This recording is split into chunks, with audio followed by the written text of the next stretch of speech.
रजनीश, जिन्हें बाद में ओशो के नाम से जाना गया, एक क्रांतिकारी आध्यात्मिक गुरु थे जिन्होंने पारंपरिक, धार्मिक और सामाजिक मानदंडों को चुनौती दी। उनका दृष्टिकोण प्रेम, ध्यान और स्वतंत्रता पर केंद्रित था।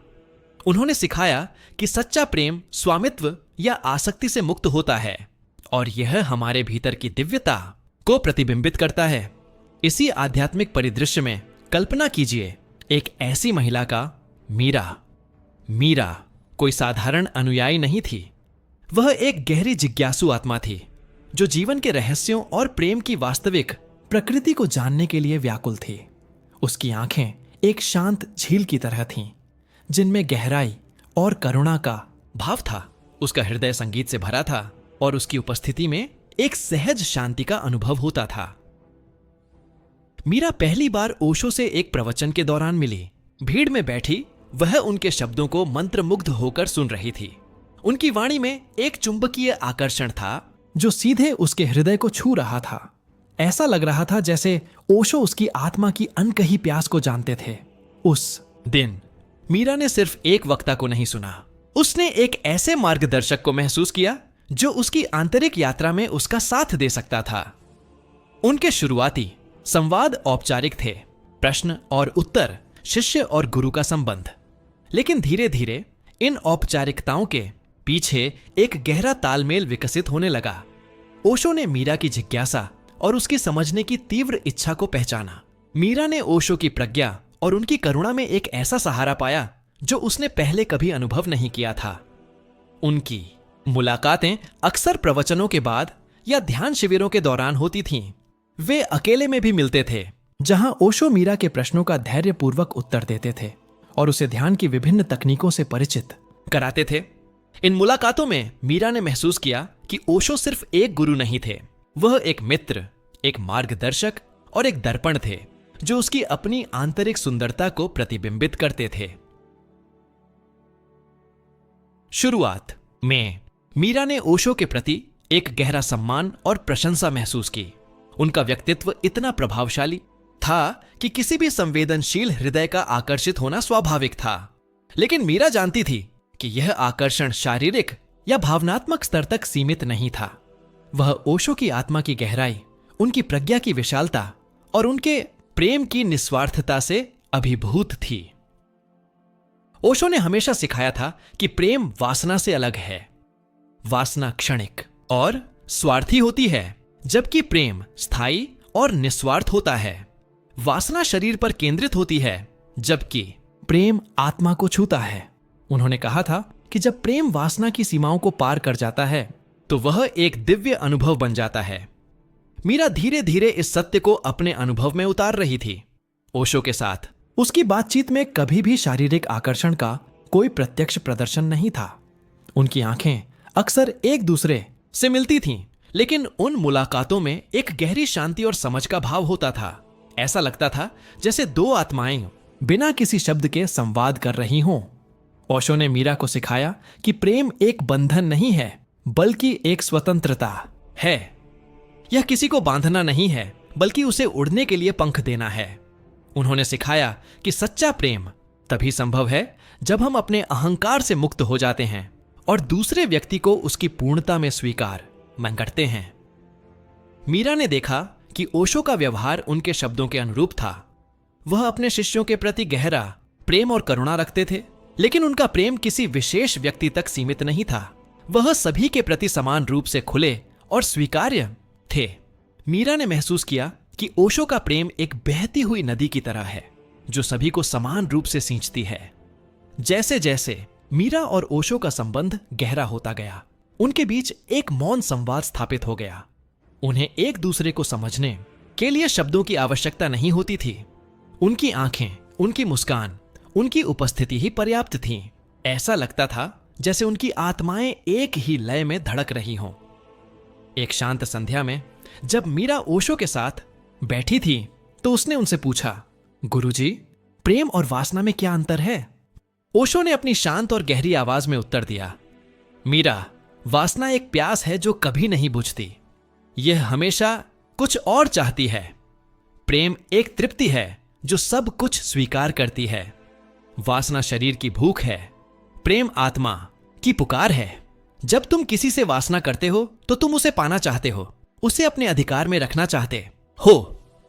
जब तुम किसी से प्रेम करते हो तो तुम उसे मुक्त करना चाहते हो, उसे उसकी पूर्णता में देखना चाहते हो। उन्होंने आगे कहा, वासना अंधा होती है, वह केवल बाहरी रूप को देखती है। प्रेम अंतर्दृष्टि है, वह आत्मा की गहराई को पहचानता है। वासना क्षणिक सुख देती है, प्रेम शाश्वत आनंद देता है। मीरा ने इन शब्दों को अपने हृदय में गहराई से महसूस किया। उसने अपने जीवन में पहले भी आकर्षण और वासना का अनुभव किया था, लेकिन ओशो के साथ उसका संबंध बिल्कुल अलग था।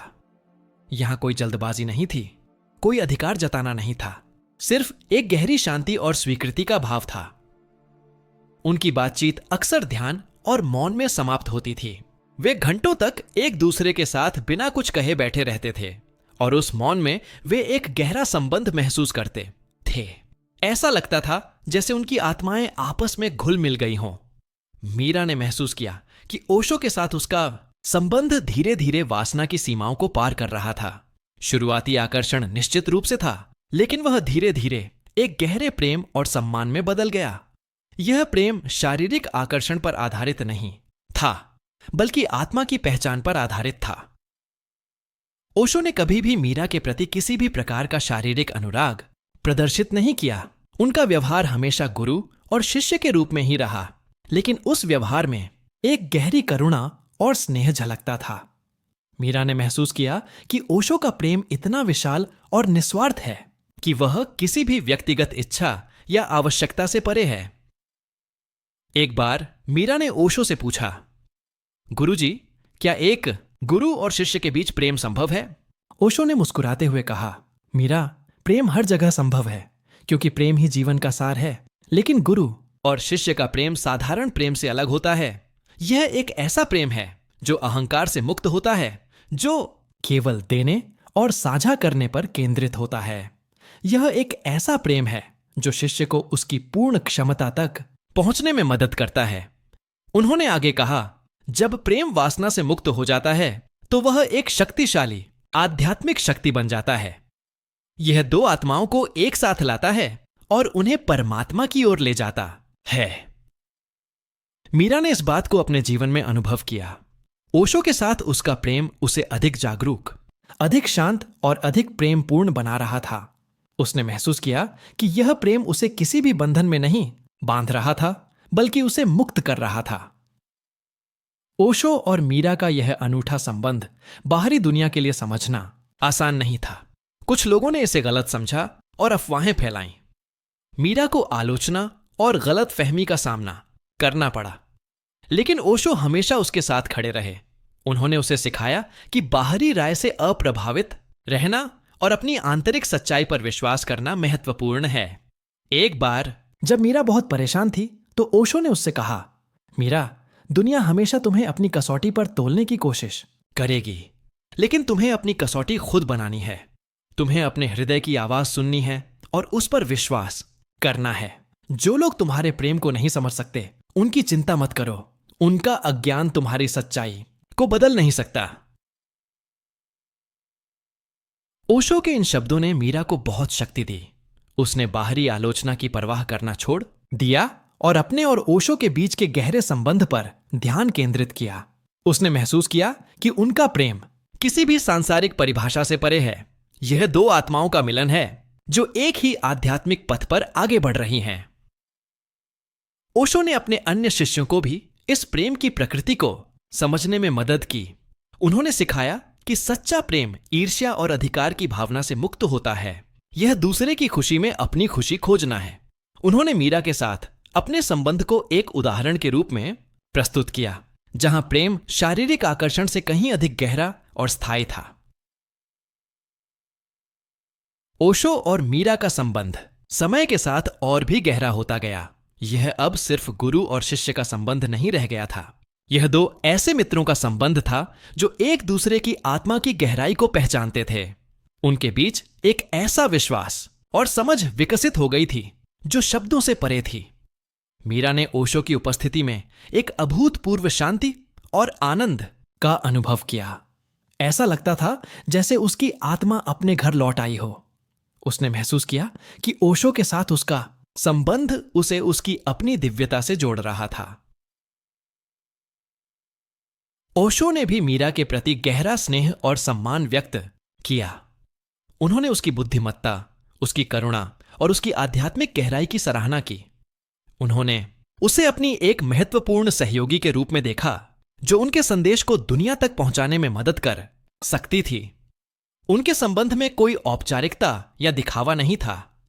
वे एक दूसरे के साथ पूरी तरह से सहज और स्वाभाविक थे। उनकी हंसी और उनके मौन दोनों ही गहरे अर्थों से भरे होते थे। ऐसा लगता था जैसे उन्होंने एक ऐसी भाषा विकसित कर ली थी जिसे केवल वे दोनों ही समझ सकते थे। ओशो ने सिखाया कि प्रेम ध्यान का ही दूसरा रूप है। जब हम किसी से प्रेम करते हैं तो हम उसके प्रति पूरी तरह से उपस्थित होते हैं। हम उसे बिना किसी निर्णय के स्वीकार करते हैं। यही ध्यान का भी सार है, वर्तमान क्षण में पूरी तरह से उपस्थित रहना और सब कुछ जैसा है वैसा ही स्वीकार करना। मिस मीरा ने महसूस किया कि ओशो के साथ उसका प्रेम उसे हर पल अधिक ध्यानपूर्ण और जागरूक बना रहा था। यह प्रेम उसे अपने भीतर की शांति और आनंद से जोड़ रहा था। ओशो का भौतिक शरीर अंततः चला गया, लेकिन मीरा के हृदय में उनकी स्मृति हमेशा जीवित रही। उनका प्रेम जो वासना की सीमाओं को पार कर गया था, एक शाश्वत बंधन बन गया था जो मृत्यु से भी परे था। ओशो ने मीरा को सिखाया था कि मृत्यु केवल शरीर का अंत है, आत्मा अमर है। उन्होंने सिखाया था कि सच्चा प्रेम कभी नहीं मरता, वह हमेशा हमारे भीतर जीवित रहता है। मीरा ने ओशो की शिक्षाओं को अपने जीवन में उतारा। उसने उनके प्रेम और उनकी करुणा को दुनिया के साथ साझा किया। वह एक जीवित गवाह बन गई कि प्रेम वासना से कहीं अधिक गहरा और स्थायी हो सकता है। ओशो और मीरा की कहानी एक ऐसे प्रेम की कहानी है जो शारीरिक आकर्षण से शुरू होकर आत्मा की गहराइयों तक पहुंचता है। यह एक ऐसा प्रेम है जो वासना की क्षण भंगुरता से परे शाश्वत आनंद में स्थित होता है। यह एक ऐसा प्रेम है जो दो आत्माओं को एक साथ लाता है और उन्हें परमात्मा की ओर ले जाता है। यह कहानी हमें सिखाती है कि सच्चा प्रेम स्वामित्व या आसक्ति नहीं है, बल्कि स्वतंत्रता और स्वीकृति है। यह हमें सिखाती है कि प्रेम हमारे भीतर की दिव्यता को प्रतिबिंबित करता है और हमें हमारी पूर्ण क्षमता तक पहुंचने में मदद करता है। ओशो और मीरा का प्रेम एक उदाहरण है कि जब प्रेम वासना को पार कर जाता है तो वह एक दिव्य अनुभव बन जाता है, एक ऐसा बंधन जो समय और मृत्यु की सीमाओं से परे होता है। यह एक ऐसी कहानी है जो हमें प्रेम की वास्तविक प्रकृति पर गहराई से विचार करने के लिए प्रेरित करती है। अंतिम विचार स्यस्तत है।